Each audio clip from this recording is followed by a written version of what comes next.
మనకి వినిపిస్తాయి. యేసుక్రీస్తు వారి యొక్క సిలువలోకి వెళ్ళక మునుపు ఆయన సిలువలో పలికిన 7 మాటలే కాదు, కానీ సిలువలోకి వెళ్ళక మునుపు కూడా ఒక 7 మాటలు ఆయన పలికాడు. అంటే సిలువ మీద పలికిన 7 మాటలే కాదు, కానీ సిలువకు వెళ్ళక మునుపు కూడా ఒక 7 మాటలు ఆయన పలికాడు. అంత మాత్రమే కాదు, ఆయన రక్తాన్ని సిందించాడు కదండి. ఆయన రక్తాన్ని సిందించాడు కదా, ఆ రక్తము కూడా చిందించడం అంటే ఏదో ఒకసారి చిందిస్తే సరిపోదు. దేవుని యొక్క వాక్యం నుంచి కొన్ని విషయాలు మీ గమనానికి తీసుకురావాలని ఆశపడుతున్నాను. రక్తము చిందించడం అంటే పాప పరిహార్థముకు, పాపములకు పరిహారము చెల్లించాలంటే రక్తము ఒక్కసారి చిందించడం సరిపోదు, 7 సార్లు చిందించాలి. అది దేవుని యొక్క వాక్యంలో ఒక మాట ఉంటుంది. మాట చదువుకుందాం. లేవీ ఖండము 16వ అధ్యాయం 14 వచ్చిన చదవండి. లేవీ ఖండం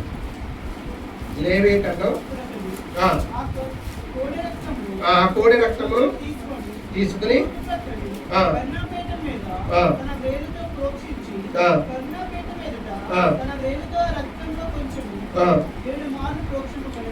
ఏడు మార్లు ప్రోక్షించవలెను అని చెప్పి దేవుని యొక్క వాక్యములో మనం ఇవన్నీ కూడా చాలా స్పష్టంగా, అదే 18వ వచనం కూడా చదవండి. అదే అధ్యాయము బలిపీఠం చేయవలను కొంచెము తీసుకుని బలిపీఠం మీద కొమ్ముల మీద 7 మార్లు తన వేలుతో ప్రోక్షించి తన పవిత్ర పోగొట్టి దానిని పరిశుద్ధపరచబడాలి. అంటే రక్తము చిందించడం అంటే ఒకసారి చిందించే సరిపోదు, రక్తాన్ని కూడా ఎన్నిసార్లు 7 మార్లు చివర్చాలి. అంటే ప్రధాన యాజకుడు పాపముల నిమిత్తము బలి అర్పించిన తర్వాత ఆ బలి యొక్క రక్తాన్ని తీసుకుని అతి పరిశుద్ధ స్థలంలోకి వెళ్ళి కరుణాపీఠం మీద ఏం చేయాలంటే 7 సార్లు అలా చేతుల నుంచి వాటిని ఏం చేయాలి, చిమర్చాలి. అంటే యేసు ప్రభు వారు కూడా 7 సార్లు ఈ లోకంలో మన కొరకు 7 రకాలుగా 7 సందర్భాల్లో దేవుడు మన కొరకు రక్తాన్ని చిందించాడు. ఈ విషయాలు మనం ఎవరు కూడా గమనించాం. రక్తం చిందించాడు అని అంటాం తప్ప, అంటే యేసు ప్రభు వారు ఏమన్నారు, నేను ధర్మశాస్త్రాన్ని కొట్టివేయడానికి రాలేదు, కానీ ధర్మశాస్త్రాన్ని నేను నెరవేర్చడానికే వచ్చాను. మరి పాపములకు ప్రాయశ్చిత్తం కలగాలంటే రక్తాన్ని ఎన్నిసార్లు ప్రోక్షించాలి, 7 సార్లు దాన్ని ప్రోక్షించాలని చెప్పి దేవుని యొక్క వాక్యం చాలా స్పష్టంగా తెలియపరుస్తుంది.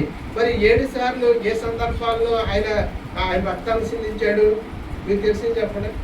నీకు ఎవరికైనా తెలిస్తే 7 సందర్భాల్లో అంటే ఆయన 7 సార్లు రక్తాన్ని సిందించినట్టుగా దేవుని యొక్క వాక్యంలో రాయబడి ఉన్నాయి. ఏ సందర్భాల్లో ఆయన రక్తాన్ని సిందించాడు అన్నది చెప్తారా? అంటే ఆయన లాస్ట్ 24 గంటల్లోనే అంటే యేసు ప్రభు వారు 7 సార్లు ఎప్పుడు రక్తం చిందించాడు అన్నది మీకు కొన్ని విషయాలు చెప్తాను, జాగ్రత్తగా వినండి. కొన్ని రెఫరెన్స్ చెప్తాను చూడండి. మొట్టమొదటిగా చూసినట్లయితే లూకాసు వార్త 22వ అధ్యాయము 44వ వచనం చదువుదాం చూడండి.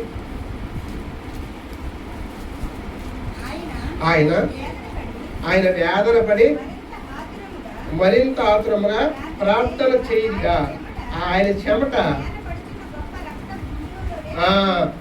చెమట నీడలు పడుచున్న గొప్ప రక్తం బిందు వలె ఆయన, అంటే గెత్సేమనే తోటలో ఆయన మొట్టమొదటిగా ఏం చేశాడు, ఆయన చెమట రూపంలో ఏం చేశాడు, రక్తాన్ని చిందించాడు. మొట్టమొదటిగా ఎక్కడ చిందించాడండి, గెత్సేమనే తోటలో ఆయన రక్తాన్ని, అంటే చెమటలో రక్తము రూపంలో ఆయన మొట్టమొదటిగా ఈ యొక్క మానవుని యొక్క పాపముల కొరకు ఆయన 7 మార్లు అంటే మానవు యొక్క పాపము పరిహరింపబడి వాడు పరిశుద్ధుడు అవ్వాలంటే ఎన్నిసార్లు రక్తం యొక్క ప్రోక్షించాలి, 7 సార్లు ప్రోక్షించాలి. అలాగే యేసు ప్రభు వారు కూడా మన యొక్క పాపములకి చేయడానికి 7 సార్లు. ఎలాగంటే మొట్టమొదటిగా మనం చూసినట్లయితే గెత్సేమనే తోటలో ఏం చేశాడు, ఆయన తన రక్తాన్ని ప్రోక్షించినట్టుగా దేవుని యొక్క వాక్యంలో మనము చూడగలుగుతాము. రెండవదిగా చూడండి, మత్తయి సువార్త 26వ అధ్యాయం 67వ వచనం చదువుదాం. 27, 67వ వచనం చదువుదాం చూడండి. అప్పుడు ఆయన ముఖం మీద, అప్పుడు ఆయన ముఖం మీద ఏం చేశారంటండి, ఉమ్ము వేసి ఆయన బుద్ధిని క్రీస్తు సరిపోతుందండి. అప్పుడు వారు ఆయన ముఖం మీద ఉమ్ము వేసి ఆయనను బుద్ధిరి అని చెప్పి అక్కడ రాయబడింది. మీరు అనుకోవచ్చు ఇక్కడ రక్తం ఎక్కడ చిందింపబడ్డది అని మీరు అనుకోవచ్చు. వాళ్ళు ఎక్కడ గుద్దారు? ముఖం మీద. అనగా ఎక్కడ గుద్దారు అంటే ముక్కు మీద గుద్దారు. మనకు ముక్కుకి ఏదైనా తగిలితే ఏమవుతుంది? వెంటనే రక్తం కారుతుంది లేదా? ముక్కు మీద ఎవరైనా గుద్దితే ఏమవుతుంది? వెంటనే ముక్కు అంటే ఏమొచ్చేస్తుంది? బడబడా రక్తం కారుతుంది. అంటే యేసుప్రభు వారి మీద ముఖం మీద ఉమ్ము వేసి ఇలాగ ముఖం మీద గుద్దినడితే, ముక్కు మీద గుద్దినడితే ఏమిటంటే రక్తము కారినట్టుగా దేవుని యొక్క చరిత్రలో ఇవన్నీ కూడా లిఖింపబడ్డాయి. అంటే ముఖం అని ఇక్కడ రాశారు, కానీ ముఖం మీద అంటే ముక్కు మీద గుద్దినప్పుడు ఆయన ముఖములో యొక్క ముక్కులోంచి ఏమొచ్చింది? రక్తము కారినట్టుగా దేవుని యొక్క వాక్యంలో మనము చాలా స్పష్టంగా చూడగలుగుతాము. మూడవదిగా యోహాను సువార్త 19వ అధ్యాయం 1వ వచనం చదువుదాం చూడండి. యోహాను సువార్త 19వ అధ్యాయం. యేసును పట్టుకుని ఆయనను కొరడాలతో కొట్టిరి. అంటే మూడవదిగా ఎక్కడ రక్తం చేశాడు? ఆయన యొక్క కొరడాల చేత కొట్టబడినప్పుడు మూడోసారి ఏమైంది? ఆయన రక్తము కొరడాలతో. అంటే కొరడ అంటే మామూలు కొరడ కాదండి, గేల ముళ్ళు లాంటి 16 ముళ్ళు ఉంటాయి దానికి.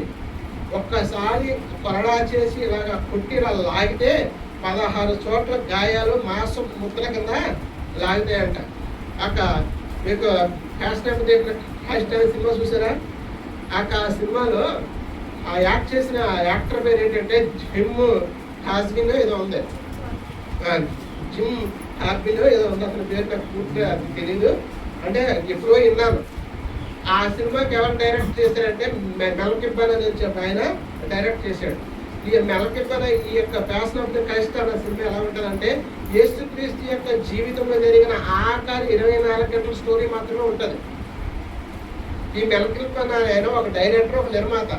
ఇతను ఏం చేశాడంటే సినిమా తీసి చేస్తే ఆర్థికంగా చాలా నష్టపోయి ఇంకా చచ్చిపోతామని అనుకుని ఒక డెడ్ లైన్ పెట్టుకుని ఒక హోటల్కి వెళ్ళి ఇంకా ఒక 24 గంటల్లో మనం ఇంకా ఈ లోకంలో తిన్నది తాగింది మనం అంతా అనుభవించిన తర్వాత అప్పుడు ఆత్మహత్య చేసి చచ్చిపోదామని చెప్పి మెలకి పని ఆయన ఒక హోటల్కి వెళ్ళాడు. హోటల్కి వెళ్ళిన తర్వాత హోటల్లో ఒక 12 గంటలు జరిగిపోయింది. ఇంకా 9 గంటల్లో ఉన్నప్పుడు అక్కడికి దేవుని యొక్క సేవకుడు పక్క రూమ్లోనే ఉన్నాడు. ఉంటే ఆయన ఈయన దగ్గర దేనికో వాటర్కో దేనికో దగ్గరికి వచ్చి తలుపు కొట్టాడు. తలుపు కొడితే తలుపు తీస్తే అతను చూసినప్పుడు అతని పరిస్థితి అర్థమయ్యి దేవుని సేవకుడు ప్రేరేపింపబడి ఆయనతో కొంచెం మాట్లాడి ఈ యొక్క ఏంటి నీ పరిస్థితి ఏంటంటే ఇలాగ అని చెప్పుకుంటూ వచ్చినప్పుడు అప్పుడు అన్నాడంట, నీవు ఎటువంటి స్థితిలో ఉన్నా సరే దేవుడు నిన్ను రక్షించడానికి యేసుప్రభు ఈ లోకానికి వచ్చారు. నువ్వు ఇలాగ అర్థంతరంగా సరిపోవటం కాదు, ఇప్పుడు సరిపోతే నువ్వు నరకానికి వెళ్ళిపోతావని చెప్పి సువార్త చెప్పినప్పుడు ఆయన విని మారిన తర్వాత యోహాను సువార్త పత్రికలు ఉంటాయి కదండి, ఆ పత్రిక ఇచ్చి చదవటని చెప్పిస్తున్నప్పుడు ఆ పత్రిక చదివినప్పుడు తన హృదయం మార్చబడి ఆయన మారు మనసు పొంది రక్షింపబడి ఆత్మహత్య చేసుకోవాలనుకున్నవాడు ఏమయ్యాడు? మానేసి అప్పుడు దేవుడు యొక్క నేను చనిపోవాలనుకున్న నన్ను దేవుడు ఇలా రక్షించాడు కాబట్టి నా యొక్క ఆఖరి 24 గంటలు ఎలా జరుగుతుందో యేసుక్రీస్తు యొక్క ఆఖరి 24 గంటలు కూడా ఒక సినిమా కింద తీయాలని ఒక ఆలోచనతో ఒక స్టోరీ రాసి ఆ సినిమాను తీశాడు. తీస్తే అందులో యాక్ట్ చేసిన యాక్టర్కే యేసు ప్రభువుని కొరడాలతో కొట్టే యొక్క సన్నివేశం ఉంటుంది కదా, ఆ సన్నివేశము తీయడానికి ఆర్టిఫిషియల్ అయిన మాంసం లాంటి యొక్క లబ్బర్ లాంటిది శరీరానికి అతనికి తొడిగి యాక్టర్కే కొరడాలతో రియల్ కొరడాతోనే కొట్టితున్నప్పుడు మొదట దెబ్బ వేసారంట, లాగారంట, అబ్బా అని గిలకలు ఆడాడంట. రెండో దెబ్బ వేసారంట, లాగారంట. మూడో దెబ్బ ఇలా వేసిన లాగారంట, గిలకలు ఆడిపోయి కష్టంగా పడిపోయాడంట యాక్టర్. ఎందుకు ఇలా పడిపోయాడని చూసినోడికి ఆర్టిఫిషియల్గా చెప్పిన మాంసం కాకుండా ఒరిజినల్ యొక్క తన శరీరంలోనే ముళ్ళు గుచ్చిపోయి లాగినప్పటికీ ఆ బాధ నొప్పి తట్టుకోలేక సుఖం పట్టుపోయాడట. పడిపోతే హాస్పిటల్కి తీసుకెళ్ళారు. హాస్పిటల్కి తీసుకెళ్ళి హాస్పిటల్ జాయిన్ చేసిన తర్వాత అక్కడికి స్పృహ వచ్చిన తర్వాత ఈ గాయం నొప్పి వచ్చేస్తుంటే అప్పుడు డైరెక్టర్ని అడిగాడంట, ఏంటంటే మీరు యొక్క సినిమాయే కదా మామూలుగా తీయచ్చు కదా, ఇలాగే తీశారు, అసలు ఒక్క కొరడా దెబ్బే నేను ఇలా తట్టుకోలేకపోయాను, అలాంటిది 39 కొరడా దెబ్బలను అసలు ఆయన ఎలా భరించాడండి బాబు అని చెప్పి అన్నప్పుడు అప్పుడు ఈ మెలకింపన్న ఆయన ఈ హీరోకి ఏం చెప్పాడో తెలుసా, యేసుక్రీస్తులు పెట్టిన శ్రమ, ఆ బాధ, ఈ జ్ఞాన్ని మనము సినిమా రూపంలో 100% చూపించగలేదు. మనం చూపించింది ఎంతంటే 40% మాత్రమే చూపిస్తాను, ఇంకా 60% ఉంది, ఆయన ఎంతగా బాధ పెట్టారు అన్నది నేను అంతా చూపించట్లేదు, 40% చూపిస్తానంటే అప్పుడు ఆయన అన్నాడు, అంటే మానవుల కొరకు ఆయన ఎంతగా బాధపడ్డా నేను ఒక్క కొరడా దెబ్బలే తట్టుకోలేకపోయానే, ఆర్టిఫిషియల్గా నాకు కొంత కవరేజ్ ఉంది, అయినా కొంచెం లోపలికి వచ్చి పుచ్చుకుంటేనే ఆ బాధ వేదన నేను తట్టుకోలేకపోయాను, అలాంటిది 39 కొరడా దెబ్బలు ఆయన తిన్నాడంటే అది సామాన్యమైన విషయం కాదని చెప్పి దీని అంతటికి కారణం మానవ యొక్క పాపం తెలుసుకున్నప్పుడు అతను కూడా రక్షించబడి అప్పుడు ఆ హీరో రూపాయి కూడా తీసుకోకుండా సినిమా యాక్ట్ చేసాడంట. తర్వాత అంటే ఇదంతా మీకు ఎందుకు చెప్తానంటే ఈ యొక్క కొరడాతో కొట్టమంటే ఏం కాదు, ఒక్కసారి కొరడా దెబ్బ వేస్తారంటే 16 చోట్ల ఆ యొక్క గ్యాలములు లాంటి వాటిని శరీరాన్ని లాగేస్తుంది, అంతగా బాధింపడ్డాడు. అంటే మూడోసారి ఎక్కడ ఆయన రక్తం చిందించాడు, కొరడాల చేత కొట్టబడినప్పుడు ఆయన మూడోసారి రక్తాన్ని చిందించినట్టుగా మనము దేవుని యొక్క వాక్యములు మనం చూస్తాం. అంటే మనిషి యొక్క పాపం పోవాలంటే, మనిషి యొక్క పాపం పరిహరింపబడాలంటే రక్తము 7 సార్లు ఇవ్వాలంటే మోక్షింపబడాలంటే 7 సార్లు రక్తము ఖర్చబడాలి. అలా 7 సందర్భాల్లో యేసుప్రభువు వారు ఎలా ఖర్చడో కొన్ని విషయాలు మీరు చెప్తాము. మొట్టమొదటిగా ఎక్కడ ఖర్చాడు ఆయన? గెత్సేమనే తోటలో ఆయన రక్తాన్ని కార్చాడు. రెండోదిగా ఎక్కడ? ముఖం మీద గుద్దారంటే ముక్కి మీద గుద్దినప్పుడు ఆయన రక్తాన్ని కార్చాడు. మూడోదిగా ఆయన కొరడాల చేత ఆయన పుట్టినప్పుడు రక్తము కార్చబడినట్టుగా దేవుని యొక్క వాక్యములో. నాలుగోదిగా మనం చూసినట్లయితే మత్తయి సువార్త 27 అధ్యాయము 29వ వచనం చదువుదాం చూడండి. 27, 29. ముళ్ళ కిరీటం మళ్ళీ ఆయన తలకు పెట్టి కుడి చేతులు, అంటే ఆయన నాలుగోదిగా ఆయన ఎక్కడ రక్తం కార్చాడంటే తలకు ముళ్ళ కిరీటం పెట్టినప్పుడు ఏం చేశాడు ఆయన? రక్తం కార్చాడంటే ముళ్ళ కిరీటం అంటే సామాన్యమైన కాదండి. ఇప్పుడు కూడా ఆ దేశంలో ఆ చెట్టు పేరు ఏదో ఉంది, ఆ చెట్టుకి ముళ్ళు ఉంటాయి, ఒక్కొక్కటి 3 అంగుళాల నుంచి 5 అంగుళాల వరకు ముళ్ళు ఉంటాయన్నమాట. ఆ యొక్క ముళ్ళులతో కిరీటం వల్లి ఆయన యొక్క శిరస్సుకి పెట్టి ఇలాగ అద్దేనంట. అద్దినప్పుడు ఆ యొక్క ముళ్ళులు శిరస్సులోకి లోపలికి దిగినప్పుడు రక్తం బలబడా కారిపోయిందంట. అంటే ఆయనకు ముళ్ళ కిరీటం పెట్టినప్పుడు నాలుగోదిగా ఆయన రక్తాన్ని కార్చాడు. ఐదోదిగా మనం చూసినట్లయితే చూడండి, దేవుని యొక్క వాక్యంలోంచి కొన్ని విషయాలు మనము చూద్దాం. ఐదోదిగా మనం చూసినట్లయితే కీర్తన గ్రంథం 22వ అధ్యాయము 16వ వచనం చదువుదాం చూడండి.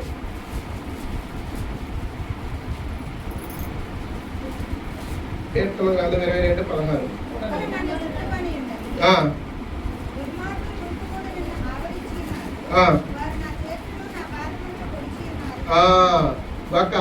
ఒక ఐదోదిగా ఆయన ఎప్పుడు కట్టాల్సి ఇచ్చాడంటే, ఐదోదిగా ఆయన చేతుల్లో కాళ్ళల్లో మేకులు కొట్టినప్పుడు ఒకసారి ఆయన రక్తాన్ని చిందించాడు. ఆయన యొక్క 2 చేతుల్లో కూడా సిలువకి వేసినప్పుడు అదే యొక్క రోమా సామ్రాజ్యం లో సిలువ యొక్క వేసినప్పుడు మేకులు కొట్టే సంస్కృతి కాదండి వాళ్ళది. ఏంటంటే తాళ్ళుతో కట్టాలి. అలాంటిది యేసుప్రభు వారిని ఏం చేశారంటే, కొరడాలతో మేకులతో కాళ్ళు చేతులతో ఏం కొట్టారు? మేకులు కొట్టారు. మేకులు కొట్టినప్పుడు ఏమైంది? ఆయన రక్తాన్ని చిందించాడు. ఎన్నోది చూద్దాం. ఐదోదిగా అలాగా. ఆరోదిగా ఎప్పుడు రక్తం చిందించాడంటే యెషయా గ్రంథము 50వ అధ్యాయము 6వ వచనం చదువుకుందాం చూడండి. యెషయా గ్రంథము కొట్టు వారికి ఎంటుకలు పెరిగి వేయి వారికి నా చెంపలను అప్పగించింది. యేసుప్రభుని ఇంకెలాగా ఎక్కడ సంధించారంటే, యేసుప్రభుని ఆయన కొడతం మాత్రమే కాదు, ఈ చెంపలంటే ఈ గడ్డం ఉంటుంది కదండి, ఈ గడ్డము ఎంటుకలు బలవంతరాలు పెరిగేసేవారంట. ఈ ఎంటుకలు గడ్డానికి ఎంటుకలు ఉంటాయి కదండి, గడ్డం యొక్క ఎంటుకలు బలవంతరాన్ని లాగా పెరిగేస్తాయి. చూడండి, ఎంటుకలు ఒకటి రాతే కాదు, ఆ యొక్క ఎంటుకలు ఇలా గట్టిగా లాగేస్తే ఒకేసారి లాగేస్తే అలా ఉంటుంది. రక్తం కారిపోయింది అంటే అందుకని అక్కడ రాయబడింది, పెరుగు వారికి తన చెంపలను అంటే ఎంటుకల్ని పెరిగి వేశారు. అంటే పెరిగి వేయకపోయి రేడెట్టి పదులైన ఆదితో తీరేదు. ఏం చేశారు? బలవంతరాన్ని పట్టుకుని లాగేశారు. అంటే అప్పుడు కూడా ఆ ఎంటుకలు లాగినప్పుడు, ఎక్కువ పట్టుకుని లాగినప్పుడు ఏమైందంటే మాంసం ముద్ద కింద కూడా వచ్చేసిందంట. అందుకని యెషయా గ్రంథంలో ఏమంటాడు తెలుసా? సొగసైనను స్వరూపమైన లేకపోతే ఎలాగైపోయాడంట అయిపోయాడంట. అంటే ఆయన అంతగా సొగసైనను స్వరూపమైనను లేనివాడిగా మారిపోవడం గల కారణం ఏంటో తెలుసా?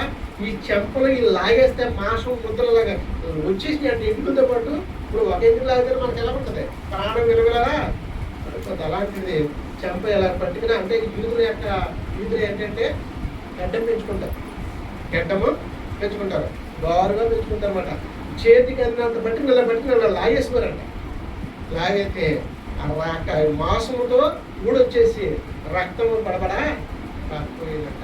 అంటే మనం ఏమనుకుంటామంటే ఆయన రక్తం కార్చాడు అని అన్న మాట అనుకుంటాం తప్ప ఆయన మన కొరకు ఎలాగ రక్తాన్ని కార్చాడు అన్నది ఎప్పుడు మనం ఆలోచించాం. అందుకనే దేవుడు అంటే మనకి అంత ప్రేమ ఉండకపోవటానికి, దేవుడు అంటే అంత ఆసక్తి ఆపేక్ష ఉండకపోవటానికి కారణాలు ఏంటో తెలుసా? ఇవన్నీ మనం ఏదో పైన మనం చూస్తూ ఉంటాం. అందుకని దేవుడు అంటే మనకి ఏముండదు, అంత ప్రేమ ఆపేక్ష ఉండదు. ఇవన్నీ మనం చూసినప్పుడు అంటే మన యొక్క పాపము పోవాలంటే ఏం చిందించాలి? రక్తం చిందించాలి. ఆ రక్తము సామాన్యంగా ఏం చిందించలేదు. 7 మార్లు ఆయన శ్రమపడి బాధపడి ఏం చేశాడు? ఆయన రక్తాన్ని చిందించాడు. 7వదిగా ఎక్కడ చిందించాడో తెలుసా? సిలువలో ఉన్నప్పుడు పక్కలో బల్లెము పోటు పోసినప్పుడు చిందించాడు. పక్కలో ఆ సైనికుడు బల్లెము పోటు పోసినప్పుడు ఏమైంది? రక్తము నీరు కూడా ఏమైంది? బయటికి వచ్చింది.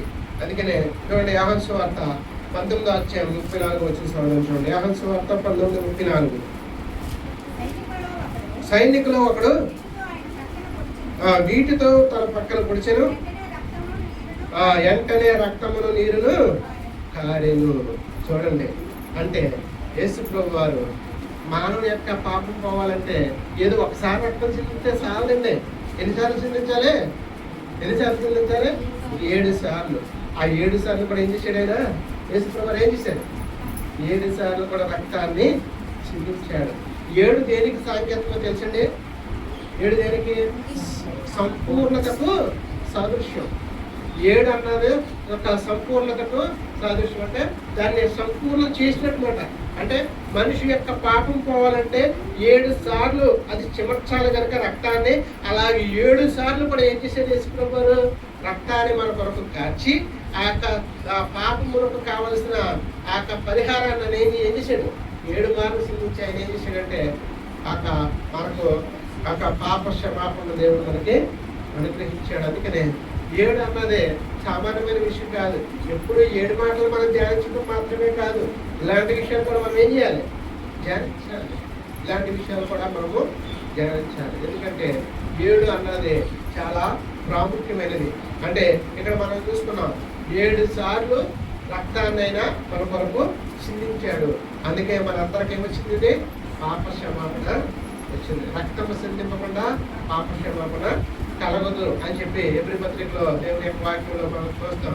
ఎబ్రీ పత్రిక 10వ అధ్యాయంలో 4వ వచనంలో ఏమంటే తెలుసా? ఎడ్ల యొక్క మేకల యొక్క పాలు రక్తం కాదు, మనుషుని యొక్క రక్తమే అవుతుంది. చూడండి, ఎబ్రీ పత్రిక 10వ అధ్యాయం 4వ వచనం. ఎలయనగా ఎడ్ల యొక్క మేకల యొక్క రక్తము పాపము తీసివేయుట అసాధ్యము. కాబట్టి ఇలాగూ చెప్పుచున్నాడు. అందుకనే ఇదే 9వ అధ్యాయం 22వ వచనం ఏంటంటే రక్తము చిందింపకుండా పాప క్షమాపణ కలగదు. ఆ రక్తం ఎవరి రక్తం అంటే అమూల్యమైన నిష్కలంకమైన రక్తము చిందింపబడాలి. ఆ రక్తాన్ని ఎవరు చిందించారంటే ప్రభువైన యేసుక్రీస్తు వారు. నీ కొరకు నా కొరకు మనందరి కొరకు ఆయన ఏం చేశాడండి? రక్తాన్ని చిందించాడు. అందరు బట్టి దేవుణ్ణి మనం ఏం చేయాలంటే ఆయనకు రుణస్తులుగా మనం ఉండాలి. దేవా, నా కొరకు ఒక్కసారి మీరు ఆలోచన చేయండి. ఆయన చేతుల్లో మేకులు కొట్టి ఆకాశానికి భూమికి మధ్యన వేలాడితే ఎంత బాధ ఉంటుందో ఒకసారి ఆలోచన చేయండి. చెంపల మట్టిని పెరిగి వేస్తే ఎంత బాధ ఉంటుందో ఒకసారి ఆలోచన చేయండి. ముళ్ళ కిరీటం కళ్ళలో గుచ్చేస్తే ఎంత బాధ ఉంటుందో, ఎంత వేదన ఉంటుందో ఒకసారి ఆలోచన చేయండి. ఇంకంత మాత్రమే కాదు, కొరడా చేత పుట్టినప్పుడు ఎంత బాధ ఉంటుందో, ముఖం మీద గుద్దినప్పుడు చూడండి, ఒక ముఖం మీద ఇలా ముక్కు మీద గుద్దేవాడికి మన కళ్ళు ఏమైపోతాయి, బయలు కమ్మేసినట్టు అయిపోతుంది. ఎలా ఉంటుందో కూడా మనకి తెలియదు. ఇవన్నీ మనము దేవుడి కోసం దేవుడు మన కొరకు ఇలాగా చేసేది మనం ఆలోచించినప్పుడు మాత్రమే ఏమవుతుంది, దేవుని మీద మనకి ప్రేమ ఉంటుంది. లేకపోతే ఏదో వస్తాం వెళ్తున్నాం అన్నట్టే ఉంటుంది తప్ప దేవుని మీద మనకి ఎటువంటి లక్ష్యం ఉండదు, గురి అన్నది మనకి ఉండదు. అందుకని ప్రియమైన దేవుని బిడ్డలారా, దేవుని యొక్క సంగముగా చేరవచ్చిన మనము 7 సార్లు ఆయన రక్తాన్ని సిందించి మనకు పాప పరిహారము ఆయన అనుగ్రహించాడు. ఆయన బలిగా ఆయన అయ్యాడు. ఇప్పుడు 7 విషయాలు చూసాము. ఇంకొక 7 విషయాలు అంటే యేసుక్రీస్తు వారు సిలువు పైకి వెళ్ళకు, అంటే సిలువు మీద పలికిన 7 మాటలు చూసాం కదా. సిలువు మీదకి వెళ్ళక మునుపు పలికిన ఒక 7 మాటలు కూడా మీ దృష్టికి తీసుకురావాలని ఆశపడతారంటే ఈ దినాలన్నీ కూడా 7, 7, 7 అంటే 7 మాటలు కాకుండా ఆ 7 కాకుండా ఇంకొక 7 మాటలు మీకు చెప్పాలని నేను ఆశపడుతున్నాను. సిలువు పై పలికిన ఆ 7 మాటలతో కలిపి ఇంకొక 7 మాటలు, ఒక 6 విషయాలు మీకు చెప్పాలని నేను ఆశపడతానంటే సిలువుకి వెళ్ళక మునుపు పలికిన మాటలు, సిలువు మీద ఒక మనుషులు పలికిన 7 మాటలు, యేసుప్రభు సిలువులో పలికిన 7 మాటలు, అలాగే సిలువు మీద ఉన్న ఇంకో దొంగ ఉన్నాడు కదా, ఆ దొంగ పలికిన 7 మాటలు. దొంగ కూడా 7 మాటలు పలికాడు. సిలువు మీద ఉన్న దొంగ ఒక 7 మాటలు పలికాడు. ఆ 7 మాటలు తర్వాత సిలువు మీద ఆయన తీర్పు జరిగింది కదా, తీర్పు కూడా 7 సార్లు జరిగింది. తీర్పు, అన్యాయపు తీర్పు 7 తీర్పులు జరిగినాయి యేసుప్రభు వారికి. ఆ 7 తీర్పులు ఇలాగా మొత్తం మీద 7 మీరు చెప్పే మాటలతో సహా ఆ 7 మాటలు కాకుండా నేను ఒక 6 విషయాలు, అట్లలో 7 విషయాలు మీకు ఒకటి చూపిస్తాను. ఎక్కువ టైం ఏం తీసుకోండి మీరు, అమ్మో ఇంత టైం అని అనుకోవద్దు, త్వరగా మీకు చదివిస్తాను. ఎందుకంటే ఈ విషయాలు మీరు తెలుసుకోవాలి. యేసుప్రభు వారు సిలువ ఎక్కక మునుపు, అంటే సిలువ మీద వెళ్ళక మునుపు పలికిన 7 మాటలు ఏంటో కొన్ని విషయాలు త్వరగా మీకు చూపిస్తాను. చూడండి, దేవుని యొక్క వాక్యంలోంచి మత్తయి సువార్త 26:39 చదువుదాం. చూడండి,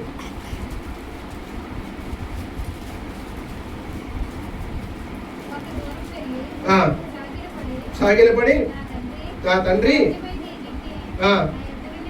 సాధ్యమైతే ఈ గిన్నె నా యొద్ద నుండి తొలగిపోయినేమో, అయినను నా ఇష్ట ప్రకారం కాదు, నీ చిత్త ప్రకారమే కానము. అంటే యేసుప్రభు వారు ఆ 24 గంటల్లో, అంటే ఆఖరి 24 గంటల్లో పలికిన ఆ మాటల్లో సిలువలో ఒక 7 మాటలు పలికాడు, సిలువకి ఎక్కక ముందు ఒక 7 మాటలు పలికాడు. వాటిలో మొదటగా ఏమని అన్నాడంటే, తండ్రి సాధ్యమైతే ఈ గిన్నె నా యొద్ద నుండి తొలగిపోనిమ్ము, అయినను నా ఇష్ట ప్రకారం కాదు, నీ చిత్త ప్రకారమే చేయము.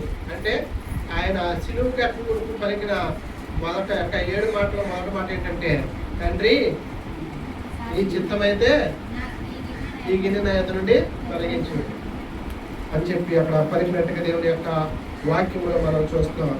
అలాగే రెండోదిగా మనం చూసినట్లయితే అదే మత్తయి సువార్త 26:41 చూడండి. ఇంకా రెండో మాట ఏం పలికాడు, మీరు సోదరులో ప్రవేశించుకున్నట్లు మెలుగుని ప్రార్థన చేయండి, ఆత్మసిద్ధమే కానీ శరీరము బలహీనమని పేతులతో చెప్పి.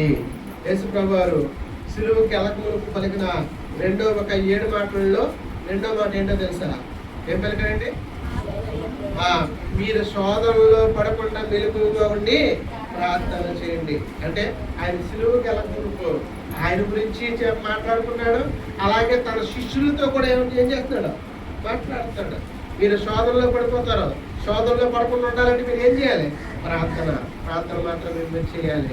వెలుగు కొట్టి ప్రార్థన చేయండి అని చెప్పి దేవుడు యొక్క యేసుప్రభు వారు చెప్పినట్టుగా దేవుని యొక్క వాక్యంలో మనం చూస్తున్నాము. మూడవదిగా ఆయన సిలువకి వెళ్ళకుండా పైన పలికిన యొక్క మూడో మాట కూడా మనం చదువుకుందాం చూడండి. లోకసు వార్త 22వ అధ్యాయం 48వ వచనం చదువుదాం చూడండి. లోకసు వార్త 22వ అధ్యాయం 48వ వచనం. యేసు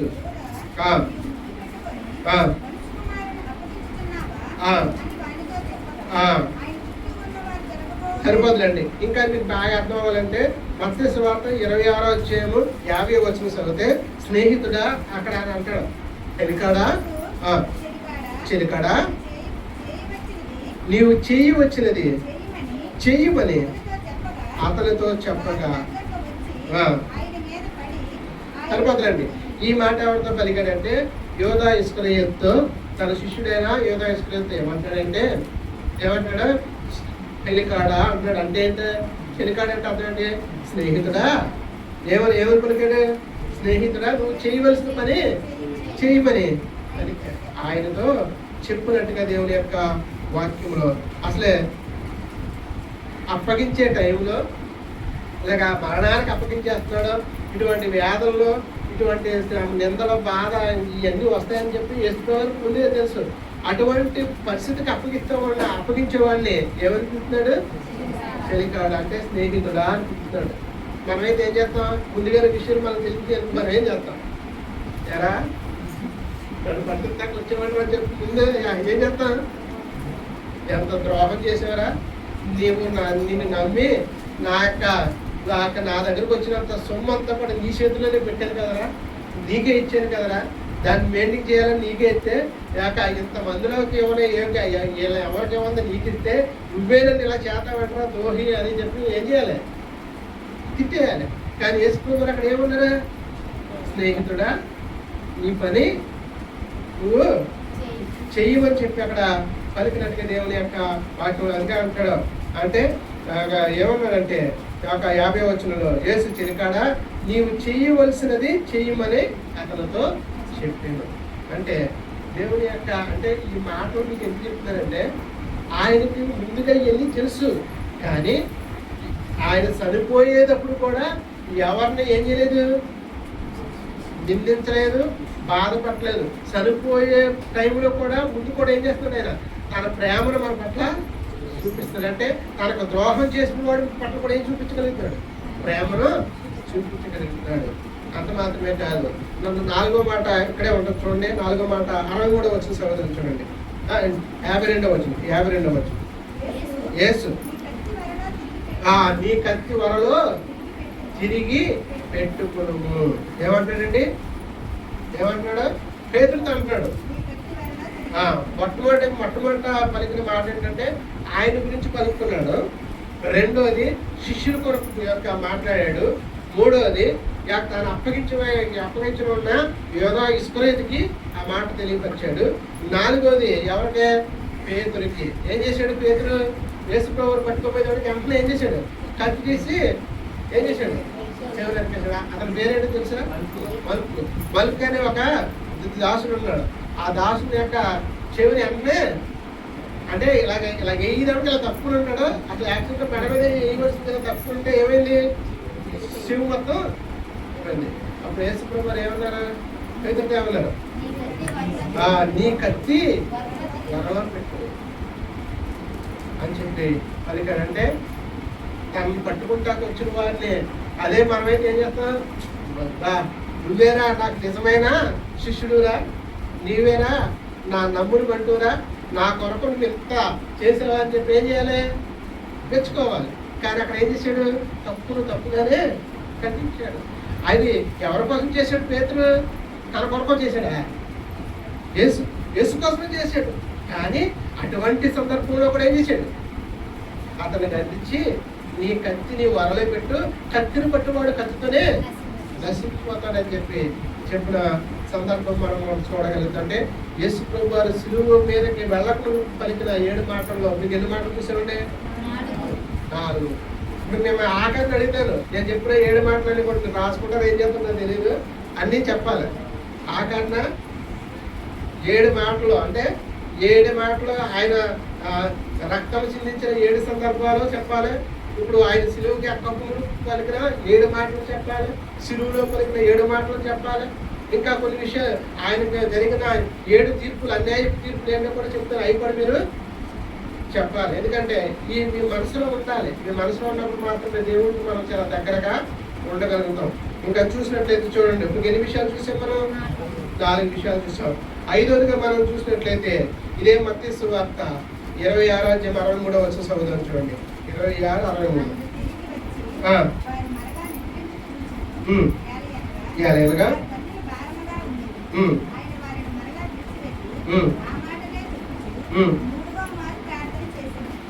66:63 అమ్మా.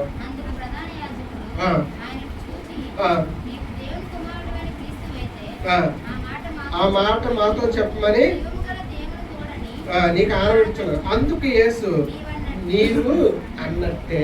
ఏమన్నాడండి? ఏం పలికాడు? 5వ మాట ఏం పలికాడు? నువ్వు అన్నట్టే. నువ్వు దేవుని కుమారుడువా చెప్పు అని అంటే ఏమన్నాడు? నీవు అన్నట్టే అన్నాడు. అంటే ఇంకెక్కువ మాట్లాడలేదు, ఏమన్నాడంటే నీవు అన్నట్టే అని చెప్పి దేవుని యొక్క వాక్యములో మనం చూస్తాం. 6వదిగా మనం చూసినట్లయితే యోహాను సువార్త 18:36 చదువుదాం చూడండి. యోహాను సువార్త 18:36.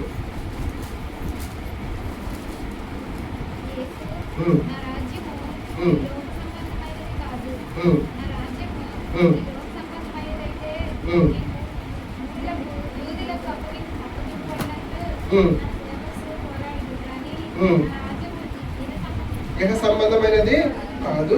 అందుకు పిలాతు నువ్వు రాజువా నేను అడగగా నీవు అన్నట్టే నేను రాజునే, సత్యముల గురించి సాక్ష్యం ఇచ్చుటకు నేను పుట్టుతిని, ఇందుని నిమిత్తమై లోకములకు వచ్చి తిని, సత్య సంబంధమైన ప్రతి వాడు నా మాట వినును. అందుకు పిలాతు సత్యమనగా ఏంటని ఆయనతో అని అంటే ఒక 6వదిగా ఆయన ఏం పలికాడో తెలుసా? ఈ లోకము, నా రాజ్యం ఈ లోక సంబంధమైనది కాదు. నా రాజ్యము ఈ లోక సంబంధమైనది కాదు, నా రాజ్యము పర సంబంధమైనది అని చెప్తున్నాడు. అలాగే సత్యమేంటో తెలియపరచడానికి నేను ఈ లోకానికి వచ్చాను అని చెప్పి 6వదిగా మనం పలికినట్టుగా మనం చూస్తాం. అంటే యేసు ప్రభుడు మనం చూసుకుంటున్న విషయాలు ఏంటంటే, యేసు ప్రభు వారు సిలువకు యొక్క మీద సిలువ ఎక్కక మునుపు పలికిన 7 మాటలు. అంటే ఇవన్నీ కూడా మీరు గమనించండి. ఒక ఆఖరి 24 గంటల్లో జరిగిన విషయాలే మీకు చెప్తున్నాం. యేసు ప్రభు వారు ఒక అరెస్ట్ అయిన కానించి ఆయన చనిపోయే వరకు జరిగిన 24 గంటల్లో జరిగిన వీటిల్లోనే 7 విషయాలు మనము ధ్యానించుకుంటున్నాం. ఇక్కడ మనం చూసినట్లయితే మొట్టమొదటిగా ఆయన సిలువ ఎక్కక ముందు ఏం పలికాడు? నీ చిత్తమే అంటే సాధ్యమైతే ఈ గిన్నె నా ఎదురు నుండి తొలగించు, అయినను నీ చిత్తమే జరిగించి అన్నాడు. 2వదిగా ఏమన్నాడు? శోధనలో పడకుండా మీరు మెలుకోండి, ప్రార్థన చేయమన్నాడు. 3వదిగా ఏమన్నాడంటే స్నేహితుడా నీవు చేయవలసిన పని చేయమన్నాడు. 4వదిగా ఏమన్నాడు? నీ కత్తి నీ వరలో పెట్టు, కత్తితో ఉన్నవాడు కత్తితోనే మరణ నశించిపోతాడు అన్నాడు. 5వదిగా నీవన్నట్టే అన్నాడు. 6వదిగా ఏమన్నాడంటే ఈ లోక, నా రాజ్యం ఈ లోక సంబంధమైనది కాదు, నేను సత్యముల గురించి తెలియపరిచిన సాక్ష్యం ఇవ్వడానికి నేను ఈ లోకానికి వచ్చానని తెలియపరిచినట్టుగా దేవుని యొక్క వాక్యములో మనం చూస్తున్నాం. 7వదిగా ఏమన్నాడంటే చూడండి, లోక సువార్త 23:28 చదువుతాం చూడండి. 23:28. యేసు వారి వైపు చూసి తిరిగి యెరూషలేము కుమార్తెలారా, నా నిమిత్తము ఏడుకుడి, మీ నిమిత్తము మీ పిల్లల నిమిత్తము ఏడుగుడి. ఇక్కడ యేసు ప్రభు వారు సిలువకి ఎక్కక మునుపు ఆయన కొట్టి పెరుగు వేసి యెరూషలేము నుంచి గొల్గొతా కల్వరి కొండకి వెళ్తున్నప్పుడు మధ్యలో సిలువ పోసుకుంటూ వెళ్తున్నప్పుడు ఆయన 14 సార్లు పడిపోయాడు. ఆయన 14 సార్లు అప్పటి వరకు ఏం చేశారు? ఆయన రాత్రి నుంచి హింసిస్తూ అడు తిప్పుతూ ఇటు తిప్పుతూ ఆయన భయంకరంగా హింసిస్తూ వచ్చారు. ఆయన యొక్క శక్తి లేని హీనుడే అయిపోయాడు. అటువంటి సమయంలో ఆ సిలువ 150 కేజీలు బరువు కలిగిన సిలువను ఆయన మోసుకుంటూ వెళ్తున్నప్పుడు కలవరి కొండకి వెళ్ళేటప్పుడు దారిలో రాళ్ళు ముళ్ళులు చాలా భయంకరంగా ఉన్న ఆ దారిలో నడవలేక ఆయన పాదాల్లో ముళ్ళు గుచ్చిపోయి రాళ్ళు గుచ్చిపోయి ఆయన అడుగు వేయలేక అలా పడిపోతున్నప్పుడు దాన్ని అంతా కూడా యెరూషలేములో ఉన్న వాళ్ళందరూ కూడా ఈదుల పక్కన నుంచుని చూస్తూ వారందరూ కూడా ఏం చేస్తున్నారో తెలుసా? ఏడ్చేస్తున్నారు. వారందరూ కూడా ఏం చేస్తున్నారు? ఏడుస్తున్నారు. ఏడుస్తున్నప్పుడు యేసు ప్రభువు చెప్పిన మాట ఏంటో తెలుసా? యెరూషలేము కుమార్తెలారా, నా నిమిత్తము కాదు కానీ మీ నిమిత్తము మీ పిల్లల నిమిత్తము ఏడుగుడి. అంటే నా కొరకు మీరు ఏడవలసిన పని లేదు.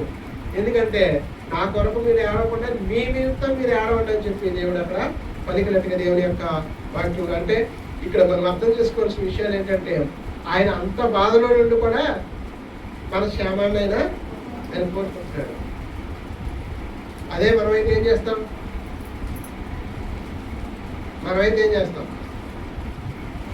నా కొరకు ఎంతగా ఎడుతున్నారు బాబు, నేను ఎంత గొప్పవాడు కాబట్టి ఇలాగ ఎడుతాను అని చెప్పి మనం ఏం చేస్తాం? హెచ్చించుకుంటాం. కానీ ఆయన ఈ లోకంలో జీవించినప్పుడు, ఆయన ఈ లోకాన్ని విడిచిపెట్టి వెళ్ళినప్పుడు ఆయన యేసు ప్రభువారు సమస్తము కూడా మన కోసమే చేస్తాడు. యేసు ప్రభువారు సమస్తము మన కొరకు మాత్రమే చేసినట్టుగా దేవుని యొక్క వాక్యంలో మనము చాలా స్పష్టంగా చూడగలుగుతూ ఉన్నాం. అందుకనే ప్రియమైన దేవుని బిడ్డలారా, దేవుని యొక్క సంఘముగా చేరవలసిన నీవు నేను కూడా ఈ యొక్క గుడ్ ఫ్రైడే రోజున మనము దేవుని యొక్క పలికిన మాటలు మాత్రమే కాదు, ఆయన రక్తాన్ని సిందించిన సందర్భాలు మనం చూడగలుగుతూ వచ్చాం. ఆయన సిలువలోకి వెళ్ళేక మునుపు పలికిన 7 మాటలు కూడా మనము చూసుకుంటూ వచ్చాం. ఆయన ఇంతగా ఆయన చేయడానికి ఏంటంటే ఆయన నిమిత్తము కాదు కానీ మన నిమిత్తమే ఆయన ఇంటి రీతిగా చేసుకుంటూ వచ్చాడు. ఆ విషయాల్లో మనం గమనించి మనం ఏదో గుడ్ ఫ్రైడే రోజున వచ్చి ఏదో నెల మాటలు నిరుపాతం కాదండి. గుడ్ ఫ్రైడే రోజున మనం తెలుసుకోవాల్సిన విషయాలు ఏంటంటే యేసు ప్రభువారు మన కొరకు ఎంతగా ఆయన త్యాగం చేశాడో, ఎంతగా ఆయన బాధపడ్డాడో ఇవన్నీ కూడా మనం ఏం చేయాలి? ధ్యానించి ఆయనకి అంటే ఇంతగా పడ్డాడని చెప్పి ఆయన మీద జాలు పడటం కాదు. ఇక్కడ మనం ఆలోచించవలసింది ఏంటంటే ఆ బాధ అంతా కూడా నేను పడాలి, నేను అనుభవించాలి, నేను అనుభవించవలసిన శిక్షను నీ మీద వేసుకున్నా ప్రభు అని చెప్పి అందుని బట్టి దేవునికి మనం ఏం చేయాలి? నమ్మకస్తులుగా మనము జీవించాలి. అంతే తప్ప మనం ఏదో ఆయన ఎంత బాధపడ్డా. ఇది వరకు చిన్నప్పుడు కర్నూలు సినిమా వేసు సినిమా అయితే ఆ సినిమా చూసిన అందరూ కూడా ఏం చేసేవారు తెలుసా? ఏడుతూనే ఉండేవారు. ఏడకుండా ఎవరు ఉండేవారు కానీ పెద్దవారు సినిమాలు కూడా అలా ఏడుతుండేవారు. అంటే ఏడుతారు కాసేపు సినిమా అయిపోతే తెలిపోతారు, మళ్ళీ ఏమైపోతారు, మళ్ళీ మామూలు అయిపోతారు. అది కాదు, మన హృదయాల్లో నాటపడాలి. ఇవన్నీ కూడా పైన ఉండటం కాదు. ఇది దేవునితో మనం అటువంటి సంబంధం ఎప్పుడైతే కలిగి ఉంటామో అప్పుడు దేవునికి మనం ఎలా ఉంటామంటే ఇష్టడుగా మారిపోతాం. ఆయన కొరకు మనం ఏదైనా చేయడానికి సిద్ధపడే వారిగా ఉంటాం. అందుకనే అపసాక్షులుగా మారిపోయిన వారు అనేక మంది దేవుని కొరకు ఎందుకు మారిపోతున్నా? దేవుడు నా కొరకు ఎందుకు చేస్తే ఆయన కొరకు నేను చేయలేనా అన్న ఇందులోకి వెళ్తారనమాట. అంటే ఆ యొక్క భావనలోకి, ఆ యొక్క సమర్పణలోకి వెళ్ళిపోతాడు. ఎందుకంటే ఇవన్నీ కూడా మనము పడవలసినవి. ఇప్పుడు 7 విషయాలు చూసాం. ఇప్పుడు మనుషులు పలికిన కాక 7 మాటల గురించి మీకు చూపిస్తాను. చూడండి, ఇది మత్తయి సువార్తలో ఉంటాయి. ఈ 7 మాటలు కూడా మత్తయి సువార్త, మనుషులు పలికిన 7 మాటలు. మత్తయి సువార్త 27వ అధ్యాయము 40 నుంచి కొన్ని విషయాలు ఉంటాయి. నేను చదువుతాను చూడండి. మనుషులు యేసు ప్రభువారు శిలువ మీద ఉన్నప్పుడు మనుషులు పలికిన 7 మాటలు కూడా మీకు కొన్ని విషయాలు చూస్తాం చూడండి. 40వ వచనం చదివితే, దేవాలయమును పడగొట్టి 3 దినముల్లో కట్టువాడా నిన్ను నీవే రక్షించుకునుము. ఏమంటాడండి? దేవాలయమును పడగొట్టి 3 దినముల్లో కట్టువాడా నిన్ను నీవే రక్షించుకో. అంటే ఇక్కడ ఏం చేస్తారంటే ఆయన యొక్క శిలువ మీద ఉన్నాడు యేసు ప్రభువారు. శిలువ మీద ఉన్న టైంలో ఆ చుట్టూ ఉన్న మనుషులు ఎటువంటి మాటలు పలుకుతారంటే ఏమంటారా? దేవాలయాన్ని అడగొట్టేసి 3 దినాల్లో కట్టేతానన్నావు కదా, మరి నువ్వు ఎందుకు రక్షించలేకపోతున్నావరా అన్నట్టుగా యేసు ప్రభువారిని అడుగుతున్నారు. అంటే దేవుడు యొక్క యేసు ప్రభువారు ఎందుకు ఆ శిలువలో బలి అవుతున్నారో వీళ్ళు ఏం చేయలేకపోయారు? తెలుసుకోలేకపోయారు, గుర్తించలేకపోయారు. ఈ రోజు చాలా మంది కూడా అంటారా, చాలా మంది మూడు మేకులు పీక్కులేకపోతున్నారు అన్నట్టుగా వీళ్ళంటే వీళ్ళందరూ కూడా ఆయన ఎందుకు అది పీక్కులేకపోయాడంటే ఆయన ప్రాణము తీయడం ఎవరికి సాధ్యం కాదండి. అందుకని యోహాను సువార్త 10వ అధ్యాయము 18వ వచనంలో అనుకుంటా చూడండి. యోహాను సువార్త 10వ అధ్యాయం 18వ వచనంలో ఒక మాట ఉంటుంది, ఎవడను నా ప్రాణంలో తీయలేడు, నా అంతటా నేనే వాటిని పెట్టుచున్నాను అన్న మాట అక్కడ రాయబడి ఉంటుంది. చూడండి, ఎవడను నా ప్రాణము తీసుకున్నాడు, నా అంతటా నేనే దాన్ని పెట్టుచున్నాను. దాన్ని పెట్టుటకు నాకు అధికారం కలదు, దాన్ని తీసుకోవడానికి కూడా నాకు అధికారము కలదు. అంటే యేసుప్రభువు కావాలని పెట్టాడు తప్ప యేసుప్రభుని ఎవడ చంపడానికే అవ్వదు. ఆ అధికారం ఏమంటుంది యేసుప్రభుకి ఉంది. అందుకనే వారు మనుషులు ఎలాంటి అంటే ఇక్కడ మీకు ఈ మాటలు మీకు ఎందుకు చెప్తున్నారంటే, మనం పలికే మాటలు ఎలా ఉంటాయో యేసుప్రభువు పలికే మాటలు ఎలా ఉంటాయి అన్నది మనము. యేసుప్రభువు ఏమంటారా, దీన్ని నువ్వు రక్షించుకో అని అంటారు. యేసుప్రభువు ఏమంటారా, తండ్రి మీరు ఏం చేస్తున్నారో నీకు ఎరుగరు వీరిని క్షమించమని అంటున్నాడు. ఇంకా చూడండి, రెండవదిగా ఏమన్నాడంటే, రెండవదిగా వారు ఏమంటారు తెలుసా, నువ్వు దేవుని కుమారుడు అయితే సిలువ మీద నుండి దిగుమని చెప్పుచు ఆయన ఏం చేశారంట, దూషించలే. నువ్వు దేవుడు అంటున్నావు కదా, దేవుని కుమారుడు అయితే నువ్వేం చేయి, సిలువ మీద దిగిపో అని చెప్పి మనుషులు పలుకుతారు. ఆయన సిలువ మీద రెండో మాట ఏం పలికాడు, ఏం పలికాడు, నీవు నాతో కూడా ఆయన దేవుని కుమారుడు కాబట్టి ఆయన ఏమి ఇవ్వగలుగుతాడు, ఆయన దేవుని యొక్క రాజ్యాన్ని ఇవ్వగలుగుతాడు. అంటే మనుషులకి ఎలా ఉంది, వీడు దేవుని కుమారుడు అంట, మరి ఈడే తీయలేకపోతాడు, ఇంకేమన్నా రక్షిస్తాడు అన్నట్టుగా మాట్లాడుతున్నారు. ఇంకా చూసినట్లయితే అదే యొక్క కిందకు మనం చదువుకుందాం. చూడండి 42వ వచనం, వీడు ఇతరులని రక్షించిన కానీ తను తానే రక్షించుకోలేకపోతున్నాడు. ఏమంటారంట, తను రక్షించేద్దాడంట కానీ తను తానే రక్షించుకోలేడంట అంటున్నారు. అంటే ఈ యొక్క యేసు ప్రభువు నేను ఏమంటారంటే, వీడు రక్షకుడంట కానీ వీడే రక్షించుకోలేకపోతున్నాడు అని చెప్పి వారు చెప్తున్నట్టుగా దేవుని యొక్క వాక్యంలో మనం చూస్తుంటే, మనుషులు పలికే ఈ మాటలు ఎలాగున్నాయి, ఆయన్ని హేళన చేస్తున్నారు, హేళన చేసే మాటలు. కానీ యేసు ప్రభువు పలికిన మాటలు ఎలాగున్నాయి, ఆదరణ కలిగించే మాటలు, ధైర్యపరిచే మాటలు, అభయమిచ్చే మాటలు, ఆయన మాటలు బాగున్నాయి. కానీ మనుషులు మాటలు ఏమంటారు, మొట్టమొదటిగా ఏమంటారు, 3 దినాల్లో దేవాలయం కట్టి పడేసి కూడా నిన్ను నువ్వు రక్షించుకోమన్నారు. రెండోదిగా ఏమంటారా, నువ్వు దేవుని కుమారుడు అయితే సిలువ మీద దిగు అని అన్నారు. మూడోదిగా ఏమన్నారు నిన్ను నువ్వు రక్షించుకో, వీడు ఇతరులను రక్షిస్తాడు కానీ నిన్ను నీవు రక్షించుకోలేవా అని చెప్పి అక్కడ అడిగినట్టుగా దేవుని యొక్క వాక్యంలో. నాలుగోదిగా ఏమన్నారంటే, ఇశ్రాయేలు రాజు కదా, ఇప్పుడు సిలువ మీద దిగి వచ్చి ఎడల మేము నువ్వు రాజు అంటావు కదా, నిజంగా నువ్వు రాజు అయితే నువ్వు ఇప్పుడు సిలువ మీద దిగితే అప్పుడు మేము నమ్ముతాం, లేకపోతే మేము నమ్మము అని చెప్పి అంటున్నాడు. ఆయన ఏమన్నాడు ఆల్రెడీ, నా రాజ్యము ఏమని చెప్పాడు ఇందాక, నా రాజ్యము యహపరమైనది కాదు అని చెప్పాడా. ఆయన ఇలా ఏమంటారు, నువ్వు రాజు అయితే దిగమని చెప్పి అక్కడ పలుకుతున్నట్టుగా దేవుని యొక్క మాటలు మనం చూస్తున్నాం.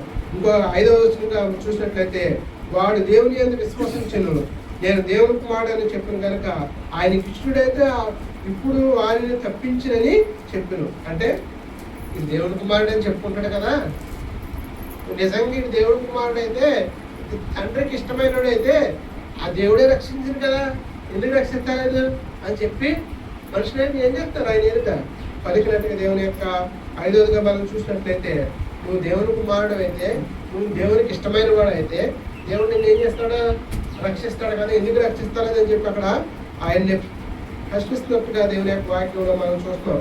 6వదిగా మనం చూసామనుకోండి, ఆ సిలువ పక్కన ఉన్న దొంగ కూడా ఏమంటాడు తెలుసా, ఏమంటాడు, ఆయనతో కూడా సిలువ వేయబడ్డ బంధుకోడు దొంగ కూడా ఏమంటాడు, ఆయన అలాగే ఏమంటాడు, నిందిస్తాడు. ఆయన్ని నిందించినట్టుగా దేవుని యొక్క వాక్యంలో మనం చాలా స్పష్టంగా చూడగలుగుతాం. 7వదిగా ఇంకేం పలికారో తెలుసా, 7వదిగా 47 వచ్చిన చదువు చూడండి. అక్కడ నిలిచి ఉన్న వారిలో కొందరు మాట విని ఇతడు ఏలియాను పిలుచుతున్నాడని అని ఏమంటాడంటే ఏలి ఏలి లామా సబక్తని అని కేక వేసినప్పుడు ఆ మాటకు నా దేవా నన్ను ఎందుకు చెయ్యి విడిచితో అనే అర్థం. అక్కడ ఉన్న వాళ్ళందరూ కూడా ఇచ్చి ఈయన ఏలియన్ పిలుస్తున్నాడు అని చెప్పి వాళ్ళు అనుకుంటున్నారు. అంటే దేవుని యొక్క భావాన్ని, దేవుని యొక్క మాటలను అర్థం చేసుకునేవారు మనం. ఈరోజు కూడా యేసుప్రభు వారు 2026 సంవత్సరాల క్రితం వచ్చినప్పటికీ యేసుక్రీస్తుని ఈ రోజు కూడా మనము అర్థం చేసుకుంటలేదు. వీళ్ళు ఎలాగ ఉన్నారో, వీళ్ళు ఎలా పలుకుతున్నారో, ఇలాంటి మాటలు మాట్లాడుతున్నారు, మనం కూడా అటువంటి మాటలే పలుకుతూ అర్థం చేసుకునే అజ్ఞాన స్థితిలో మనము ఉంటున్నాం. అటువంటి వారికి అంటే ఈ మనుషులు పలికిన 7 మాటల్లో ఏదన్నా ఆయన బలపరిచే మాట కానీ, ఆయన ఆదరించే మాట కానీ, ఆయన ధైర్యపరిచే మాట కానీ, ఆయనకు అమ్మమిచ్చే మాట కానీ ఏదన్నా కనిపించింది ఎందుకు? మనుషులు పలికిన 7 మాటల్లో ఒక్క మాట అయినా యేసు ప్రభు వారిని ఆదరణ కలిగించే మాట ఒప్పుకుందా? అందుకని లోకంలో మాట ఉంటుంది. పుట్టుకుని ఏం చేస్తారంటే ఇప్పుడు అసలే ఆయన గాయాలతో అయిపోయి సిరి మీద ఉంటే ఆ పుట్టుని వీళ్ళు ఏం చేస్తారు? రేపుతున్నారు. అంటే మనుషులు ఎలాంటి వారంటే ఇక్కడ ఈ మాటల ద్వారా మనం అర్థం చేసుకోవాల్సింది ఏంటంటే, ఒక మనిషి శ్రమలో ఉన్నప్పుడు, బాధలో ఉన్నప్పుడు, ఇబ్బందులు ఉన్నప్పుడు, కష్టాల్లో ఉన్నప్పుడు, ఇరుకుల్లో ఉన్నప్పుడు ఆ మనిషిని ఇంకో మనిషి ఎవరు కూడా ఆదరించలేరు. ఆదరించగలిగిన వాడు ఎవరు? దేవుడు మాత్రమే. మనుషుల యొక్క యేసు ప్రభు వారు మానవ రూపుగా ఈ లోకంలో ఉన్నప్పుడు, ఆయన శిలువ మీద ఉన్నప్పుడు ఆయన గాయాలను చెప్పారు తప్ప ఆయన ఆదరించిన వారు ఎవరు కూడా అక్కడ లేరు. ఆయన యొక్క అక్కడ ఉన్నవారు ఎవరున్నారు తెలుసా? అక్కడ ఆయన మా వాక్యాన్ని విన్నవారు ఉన్నారు. అక్కడ చాలా మంది ఆయన వాక్యాన్ని విన్నవారు ఉన్నారు. ఆయన ఒక 5 రెట్లు 2 చేపలు అక్క ఆయన ఆహారంగా చేసినప్పుడు ఆహారం తిన్నవారు అక్కడ ఉన్నారు. అలాగే ఆయన స్వస్థపరిచిన వారు కొంతమంది అక్కడ ఉన్నారు. యేసు ప్రభు వారి ద్వారా స్వస్థపరచబడిన వారు కూడా అక్కడ ఉన్నారు. ఆయన ద్వారా స్వస్థపరచబడిన వారు, అనారోగ్యం నుంచి విడుదల పరచబడిన వారు, ఆయన యొక్క ఆహారం పెడితే ఆహారం తిన్నవారు, ఇక అందరూ కూడా అక్కడ ఉన్నారు. ఆయన ద్వారా లాభం పొందిన వారు, ఆయన ద్వారా మేలు పొందిన వారు సైతం కూడా ఏం చేయలేకపోయారు. ఆయనకి అక్కడ ఆయన ఎవరు కూడా ఆదరించలేదు, ఆయన ఎవరు కూడా బలపరచలేదు. అంటే ఇక్కడ మనం అర్థం చేసుకోవాల్సిన ముఖ్యమైన విషయం ఏంటంటే, మనుషులు ఎప్పుడు కూడా ఒక మనిషిని ఎవరు కూడా ఆదరించలేరు. మనుషులు ఎలాంటి వారంటే ఆడ కష్టంలో ఉంటే ఇంకా మరింత కష్టాల్లోకి లాగిపోలే తప్ప కష్టాల నుంచి గట్టించుడు ఎవరు కూడా ఉండడం మన యొక్క దేవుడు మాత్రమే. అందుకనే అక్క 2 కొరింథీయులకు రాసిన పత్రిక 1:3 ఏమంటారు తెలుసా? సమస్తమునకు ఆధారణకర్త అయిన దేవుడు. ఎటువంటి సమస్యల నుంచి అయినా సరే ఆయన ఆదరించగలిగిన వాడు ఆయన మాత్రమే. ఆ మాట చదువుకుందాం చూడండి. ఆ మాట 2 కొరింథీయులకు రాసిన పత్రిక 1:3 చదువుకుందాం చూడండి. కనికరము చూపు తండ్రి సమస్తమైన ఆదరణ అనుగ్రహించుతున్న దేవుడు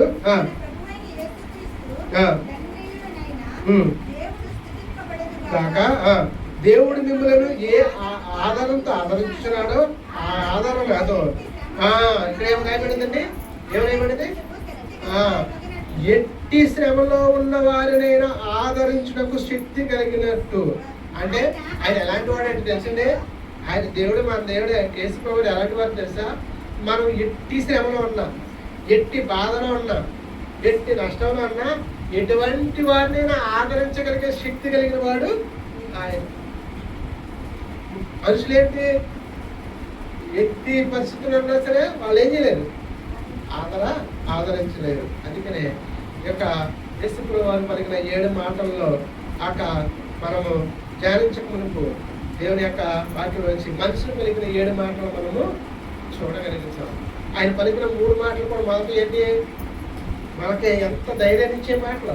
తండ్రి మీరు ఏం చేస్తున్నారు, మీరు ఏది క్షమించమంటే దేవుడు మన మీద ఎంత ప్రేమను చూపించగలుగుతాడు. నేను మీరు నాతో కూడా పరదేశం ఉంటుందని. రెండో మాట అంటే ఆయన ఆ పరిస్థితుల్లో కూడా మనం ఏం చేస్తున్నాడు? మనకి దేవుని ఆయన రాజ్యాన్ని ఇవ్వడానికి ఇష్టపడుతున్నాడు. అమ్మాయిగా నీ కుమారుడు అని చెప్పి చెప్పగలుగుతాడంటే ఆయన ఆ స్థితిలో కూడా తన యొక్క బాధ్యతను ఆయన మర్చిపోగల ఆ బాధ్యతను నెరవేరుస్తాడంటే దేవుడు ఎటువంటి స్థితిలో ఉన్న సరే యేసు ప్రభువు మనల్ని ఏం చేస్తాడు, మనల్ని ఆలోచిస్తూ చూస్తాడు. ఆయన కష్టకాలంలో ఉన్నప్పుడు ఈ మనుషులు ఏం చేస్తారు, ఆయన మరింతగా గాయాన్ని రేపే వారు కూడా. అందుకనే ప్రియమైన దేవుని బిడ్డలారా, ఇప్పుడు ఎన్ని విషయాలు చూసాం, 3 విషయాలు చూసాం. మనుషులు ఏం మాట్లాడతారు మనుషులు? దేవాలయం పడగొట్ట 3 దినాల్లో కట్టుబడా. ఇంకేమంటాడు, నువ్వు దేవుని కుమారుడు అయితే నువ్వు శిలువ పెంచి దిగమంటున్నాడు. 3వదిగా ఏమంటారు, వీడు ఇతరులు రక్షిస్తాడు కానీ వీడిని రక్షించుకోలేడు అంటారు. 4వదిగా ఏమంటారు, 4వదిగా ఏమంటారు, నువ్వు దేవుని కుమారుడు అయితే నువ్వు శిలువ పెంచి దిగమంటున్నాడు. ఇంకోటి ఏమంటారంటే, నువ్వు దేవుని కుమారుడికి దేవునికి ఇష్టమైన కూడా అయితే దేవుడిని రక్షిస్తాడు అని చెప్తారు. ఇంకా శిలువ మీద ఉన్నదానికి ఏమంటాడు, 6వదిగా నిందిస్తున్నాడు, దూషిస్తున్నాడు. ఇంకా తర్వాత 7వదిగా ఏం చేస్తారు మనుషులు, వీడు ఏలియాని పిలుస్తాడు రా అంటే వీడు తట్టుకోలేక ఏలియా ఖాయంగా అడుగుతాడు రా అన్నట్టుగా వారు మాట్లాడుతున్నట్టుగా దేవుని యొక్క వాక్యంలో మనం చాలా స్పష్టంగా చూడగలుగుతున్నాం. అలాగే 4వదిగా మనం చూసినట్లయితే 4వదిగా ఆయన 7 సార్లు అన్యాయపు తీర్పును ఇచ్చాడు. ఆయన తీర్చబడ్డాడు.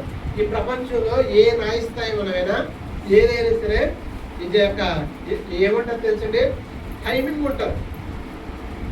ఏ కోర్టుకైనా ఏముంటుంది, టైమింగ్ ఉంటుంది. పలానా టైం నుంచి పలానా టైం వరకు అన్నది ఉంటుంది. కానీ యేసు ప్రభువుని తీర్పు తీర్చిన టైం ఎలాంటి ఉంటుందో తెలుసండి, అర్ధరాత్రి. విచారణ ఎప్పుడు చేశారండి, అర్ధరాత్రి. అంటే అర్ధరాత్రి నుంచి ఉదయం 9 గంటల వరకు కూడా, అంటే 9 కూడా కాదు 6 గంటల వరకు ఏం చేస్తున్నారు, తీర్పు తీస్తున్నారు. యేసుప్రభు గారు ఉదయం 9 గంటలకు సిలువ వేయబడ్డాడు. ఉదయం 9 గంటలకు సిలువ వేయబడి సాయంత్రము 3 గంటల టైంలో ఆయన మరణించినట్టుగా దేవుని యొక్క వాక్యంలో రాయబడింది. అంటే ఎన్ని గంటలు ఉన్నాడు సిలువలో, 6 గంటలు ఉన్నాడు. ఈ 6 గంటలలో ఉదయం 9 గంటల నుంచి మధ్యాహ్నము 12 గంటల వరకు వెలుగుంది. ఉన్న 12 గంటల నుంచి 3 గంటల వరకు ఏముంది, చీకటి ఉంది. అంటే 3 గంటల వెలుగులో ఉన్నాడు సిలువలో, 3 గంటలు చీకటిలో కూడా సిలువలో ఉన్నాడు. 6 గంటలు.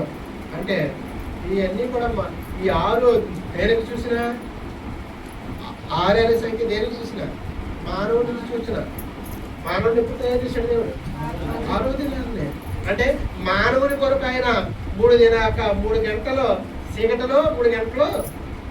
మనం కూడా అంతే కదా, 12 గంటలు ఏం చేస్తాం, కళలు ఉంటాం, 12 గంటలు చీకట్లో ఉంటాం. అంటే ఇవన్నీ కూడా ఎంత సిమిలర్గా ఉంటాయంటే దేవుని యొక్క వాక్యాన్ని మనము మనసు పెట్టి మనం ఆలోచన చేస్తున్నప్పుడు దేవుడు మన కొరకు ఎంతగా, ఆయన మన కొరకు అంటే ఆయన చేసే ప్రతి దానిలో కూడా మన కొరకు ఆయన ఎంత పట్టింపు కలిగి ఉన్నాడు అన్నదే మనకి అర్థమవుతుంది. అందుకనే ప్రియమైన దేవుని బిడ్డలారా, ఇప్పుడు ఆయన జరిగిన ఈ యొక్క అన్యాయపు తీర్పులు, అంటే ఆయన గురించి యొక్క తీర్పు ఇచ్చుకొని ఏమన్నా తెలుసా, ఈయనలో మాకు ఏ తప్పు కనిపించలేదన్నారు. కానీ ఆయన మరణ శిక్షను విధించారు. ఆయన తీర్పు ఎదుర్కొన్న ఈ 7 తీర్పు గురించి, అన్యాయపు తీర్పు గురించి త్వరగా మీకు చూపిస్తాను. చూడండి, నేను ఎక్కువ టైం తీస్తాను. ఇంకా కొన్ని విషయాలు త్వరగా చూసినట్లయితే దేవుని యొక్క వాక్యంలోంచి యోహాను సువార్త 18వ అధ్యాయం 12వ వచనం చదువుతున్నాం. చూడండి, యోహాను సువార్త 18వ అధ్యాయం 12వ వచనం. అంతటా సైనికులు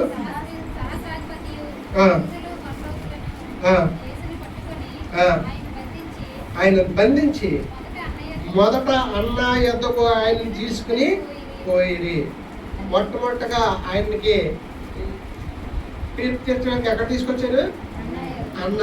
ఈ అన్న అన్నవాడు ఎవరో తెలుసండి, హైపో యొక్క మాయ.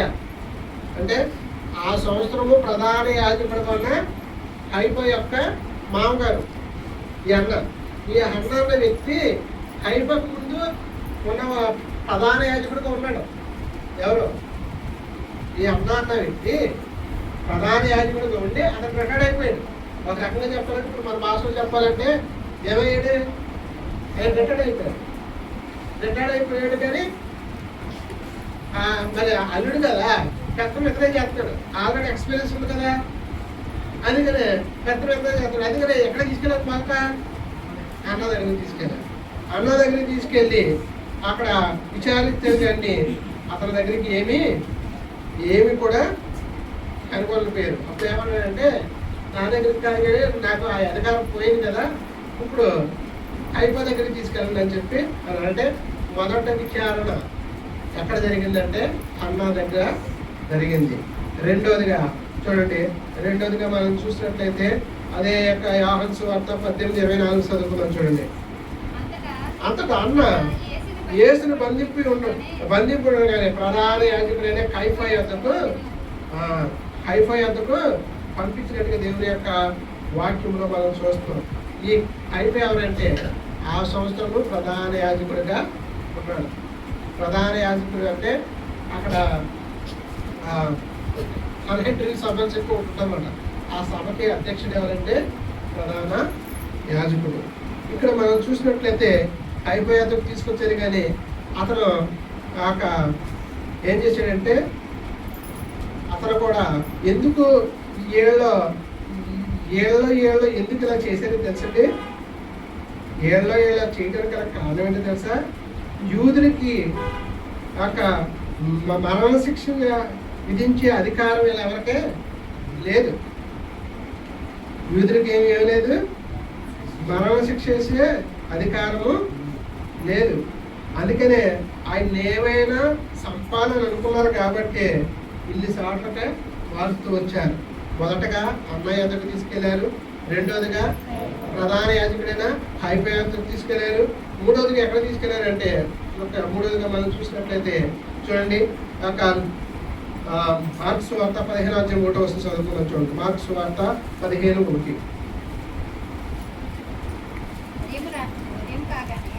ముందుగా చదువు చూడండి, లోకాసు వార్త 22:66.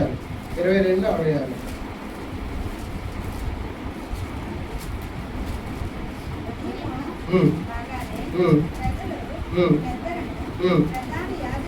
ప్రధాన యాజకులను శాస్త్రం కూడి మహాసభలోనికి తీసుకుపోయింది. సరిపోతులండి అంటే మొట్టమొదటిగా ఎక్కడ తీసుకెళ్లారు? అన్న దగ్గరికి తీసుకెళ్లారు. రెండోదిగా కైఫా దగ్గర తీసుకెళ్లారు. మూడోదిగా ఎక్కడ తీసుకెళ్లారంటే మహాసభకు తీసుకెళ్లారు. ఈ మహాసభ అంటే ఏంటంటే సన్హెడ్రిన్ సభ అంటారు. ఏమంటారంటే సన్హెడ్రిన్ సభ అనగా ఏంటంటే సమాజ మందిరము. మన తెలుగులో మనం చూసినట్లయితే బైబిల్లో ఎక్కడ ఇంగ్లీష్లో అయితే సన్హెడ్రిన్ సభ అని ఉంటుంది. ఇక్కడ మన తెలుగులో అయితే సమాజ మందిరం అంటారు. అంటే ఇప్పుడు భాషలో మనం చెప్పాలంటే మందిరానికి తీసుకొచ్చారు, దేవుని మందిరానికి తీసుకొచ్చినమాట. ఇప్పుడు భాషలో మనం చెప్పాలంటే అక్కడ తీసుకొచ్చి వారు తిరిగి తీర్చాలనుకున్నారు. అక్కడ కూడా అవ్వలేదు. ఇప్పుడు నాలుగోది ఎక్కడ తీసుకెళ్లారు? పిలాతు దగ్గరికి తీసుకెళ్లారు. ఎక్కడ తీసుకెళ్లారు? పిలాతు యొద్దకు తీసుకెళ్లారు. దేవుని యొక్క వాక్యంలో చూడండి, ఇదే లోకాసు వార్త 23:3 చదువుతాం. చూడండి, 23:1. అంతటా వారందరూ లేచి ఆయన పిలాతు యొద్దకు తీసుకుపోయి. ఈయన ఎక్కడ తీసుకెళ్లారంట? పిలాతు యొద్దకు. ఈ పిలాతు దగ్గర కూడా ఏమి కూడా లేదు. అక్కడ ఆయన చూడండి, ఈ పిలాతు ఏమంటాడు తెలుసా? 4వ వచనంలో పిలాతు ప్రధాన యాజకులతోనూ జనసమూహముతో ఈ మనిషిని యందు నాకు ఏ నేరము కనబడలేదు అని చెప్పి ఇతడు ఎవరో అని అడిగాడు.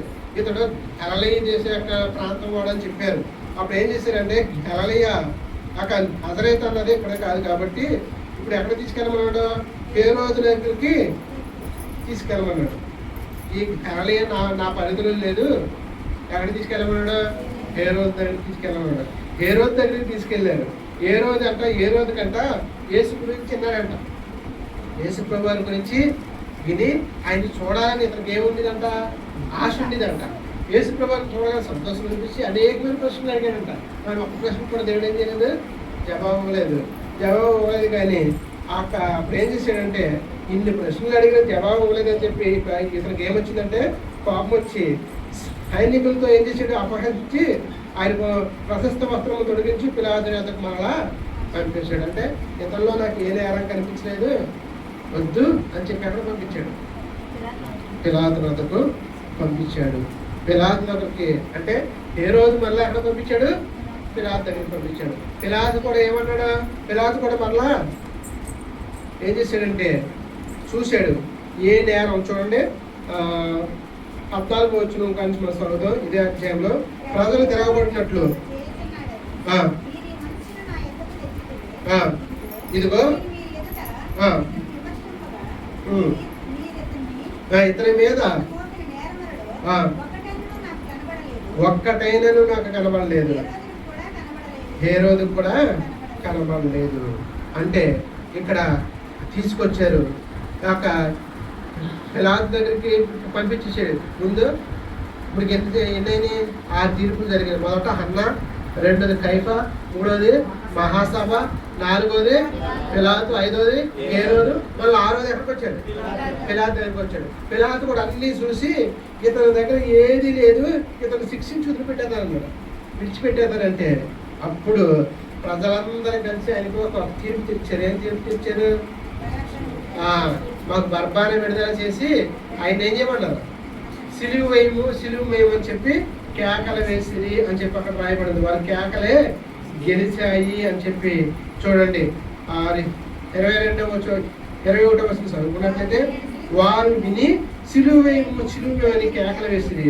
3వ వారు ఇతడు ఏ దుష్కార్యము చేసిను, ఇతని ఎందు మరణముకు తగినది నేరమేమి నాకు అగుపడలేదని ఇతను శిక్షించి విడుదల చేసిందని వారు చెప్పిన. అయితే వారి ఏక పట్టుగా అంట పెద్ద కేకలు వేసి సిలువేమని వారి కేకలే గెలిచారు.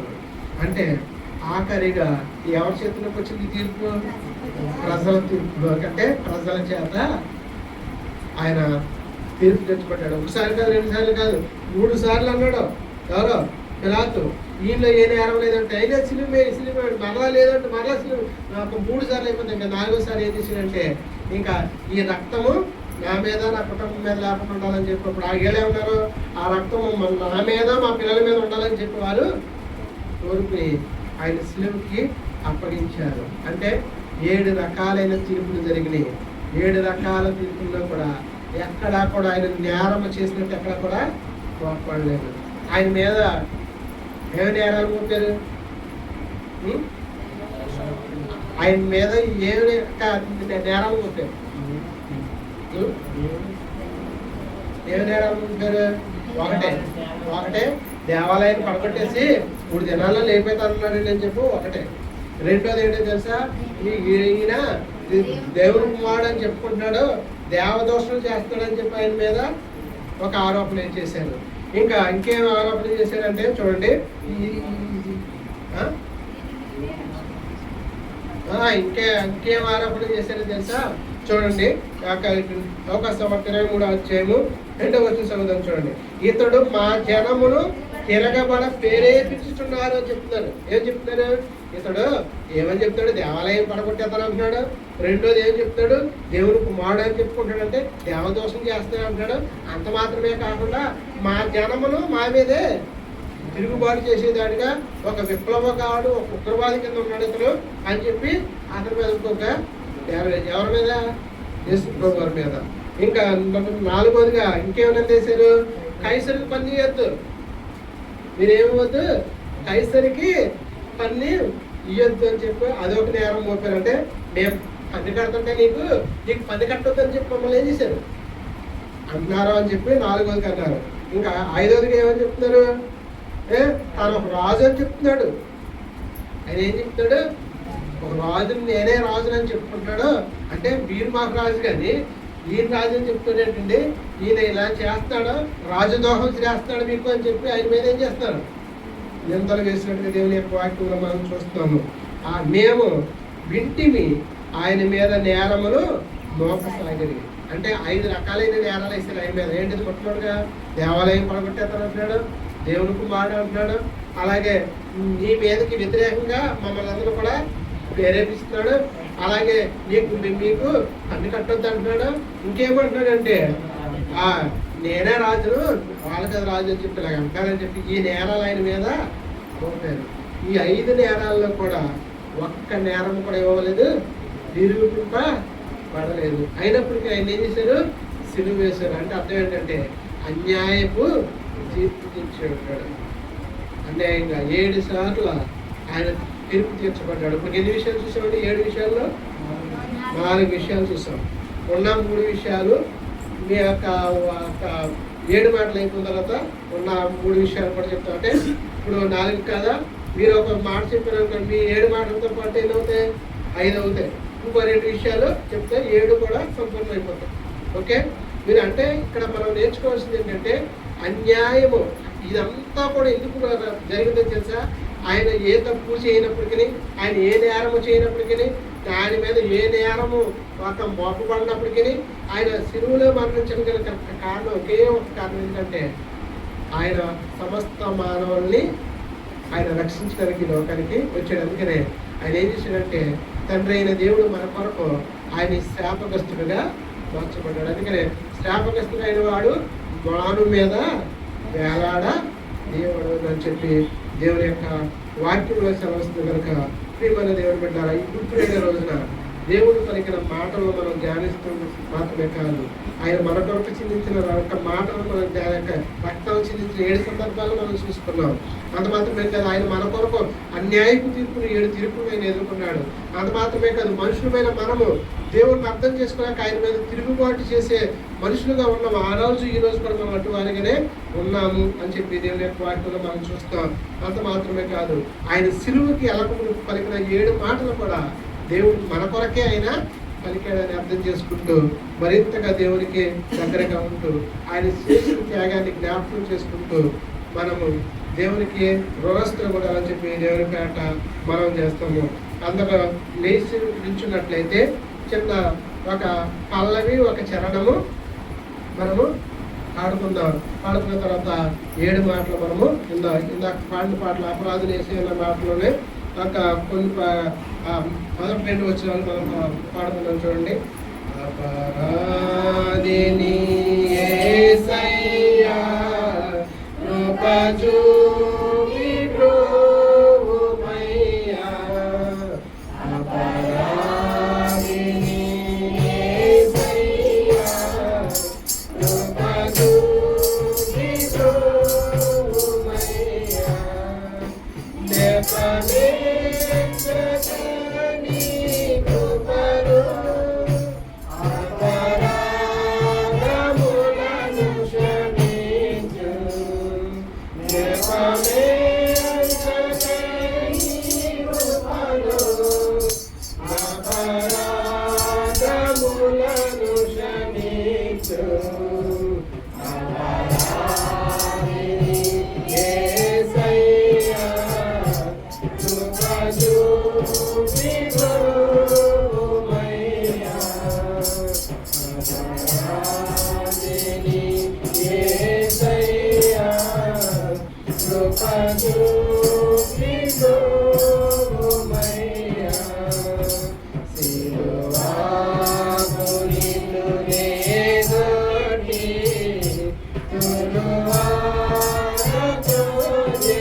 Hallelujah.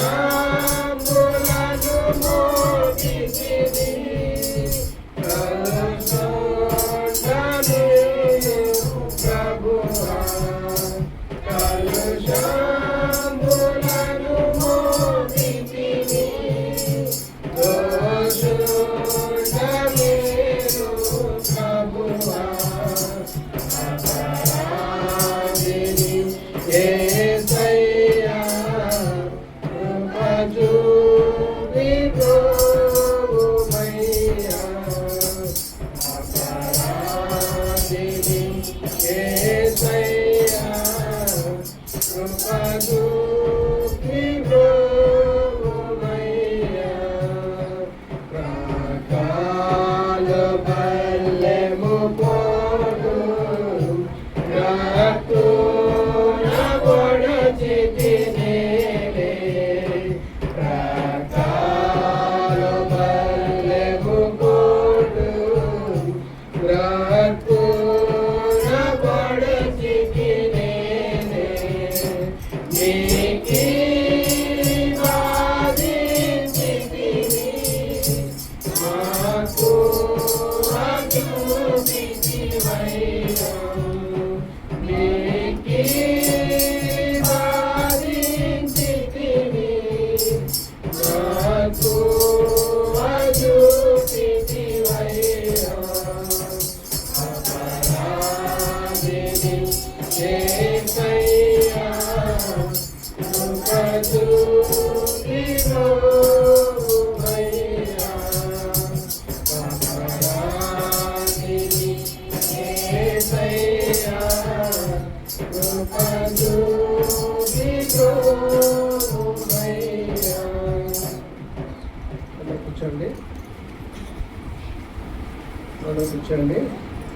ఆయన సిలువలో పడిన 7 మాటల్లో ఆయన సిలువలో పలికిన 7 మాటలు మనం ధ్యానించే వరకు చిన్న ప్రార్థన చేసుకుందాం. పరిశుద్ధమైన తండ్రి, నీ ఘనమైన శ్రేష్ఠమైన నామను బట్టి స్తోత్రాలు ప్రభా. ఈ గుడ్ ఫ్రైడే దినాన్ని ప్రభా నీవు మా కొరకులు చేసిన ప్రభా ఆ బలియాగంలో ఉన్న గొప్ప మర్మాన్ని ప్రభా 7 మాటల రూపంలో ప్రభా కొన్ని విషయాలు మేము తెలుసుకోవటానికి మాకు ఈ సమయాన్ని మీరు అనుగ్రహించి వచ్చిన ప్రభా దాని బట్టి స్తోత్రాలు. ప్రాముఖ్యంగా ప్రభా నువ్వు సిలువలో పలికిన 7 మాటల్లో ప్రభా అప్పుడు మేము ధ్యానించుకుంటుగా ప్రభా నీవే ప్రభా మా అందరినీ ప్రభా నీ ఆత్మతో నింపి ప్రభా మీరే మాతో మాట్లాడమని ప్రార్థిస్తున్నాం తండ్రి. నీ కృపను చూపించండి, నీ ధైర్యం ప్రభా ప్రభా నీ కనికరం చూపించండి. మా అందరికీ నీ ధైర్యాన్ని అనుగ్రహించి నీ ముఖకాంతి నుంచి నీ సులుసాట్లు మరిగి వచ్చి మీరే మాతో మాట్లాడమని యేసు నామములో ప్రార్థిస్తున్నాం తండ్రి. ఆమేన్.